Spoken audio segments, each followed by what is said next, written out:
This channel does not promote any violent, harmful, or illegal activities. All content provided by this channel is meant for an educational purpose only. Top quality और consistent performance के लिए सिर्फ silver pump नाम याद रखना। আমি জানি না এটা সংবাদ মাধ্যমের নিজেদের সৃষ্টি করা চিন্তা কিনা। মোহন ভাগবত 2019-21 নির্বাচনের আগেও অনেকবার পশ্চিমবাংলায় এসেছেন। 11 দিন হয়তো একটানা থাকেননি, কিন্তু 2 দিন 3 দিন প্রতিবার থেকে গিয়েছেন। মোহন ভাগবত কোনো ম্যাজিশিয়ান নয় যে উনি এলেই সব কিছু পরিবর্তন হয়ে যাবে। উনি এসছেন, ও সংগঠনের কাজ করেছেন, ওর সংগঠনে একটা সভাপতি ওরা ঠিক করে উঠতে পারছেন না। সুতরাং এতে কিছু বিশেষ পরিবর্তন পশ্চিমবাংলায় হবে বলে আমার মনে হয় না।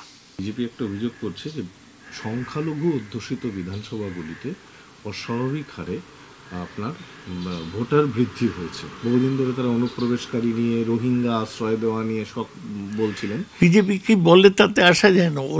ওরা যদি মনে করে কোথাও ভোটার অস্বাভাবিক বৃদ্ধি হয়েছে, ইলেকশন কমিশনকে বলুন। আমরা তো দেখছি অনেক ভোটার বৃদ্ধি হয়েছে, পশ্চিমবাংলায় ভোটার, আবার এতেও হরিয়ানায় ভোটার, এরকম সব নাম পাওয়া গিয়েছে। সুতরাং ওরাও বলার কিছু থাকলে ইলেকশন কমিশনকে বলুন, সংবাদ মাধ্যমে বিবৃতি না দিয়ে। মহিলা ভোট ব্যাংকের যে 3 কোটি ভোটদাতার মধ্যে 2,20,00,000 মহিলাই মমতা বন্দ্যোপাধ্যায়কে ভোট দিয়েছিলেন বিগত নির্বাচনগুলিতে, যা দেখা গেছে। তা আপনি একটা ব্যাখ্যা দেবেন যে মানে মমতা বন্দ্যোপাধ্যায়ের মানে এই মহিলাদের মন জয়ের ক্ষেত্রে কি মানে কন্যাশ্রী, রূপশ্রী? না, মমতা বন্দ্যোপাধ্যায়কে মহিলারা ভোট দেন, তিনি নিজে মহিলাদের সমস্যা নিয়ে ভাবেন। কন্যাশ্রী, রূপশ্রী বা লক্ষ্মীর ভাণ্ডারও তার অংশ। বাট মমতা বন্দ্যোপাধ্যায় শুধু একটা ভোট ব্যাংক তৈরি করেছেন তা নয়, পুরুষ মহিলা উভয়ই মমতা বন্দ্যোপাধ্যায়কে ভোট দেয়।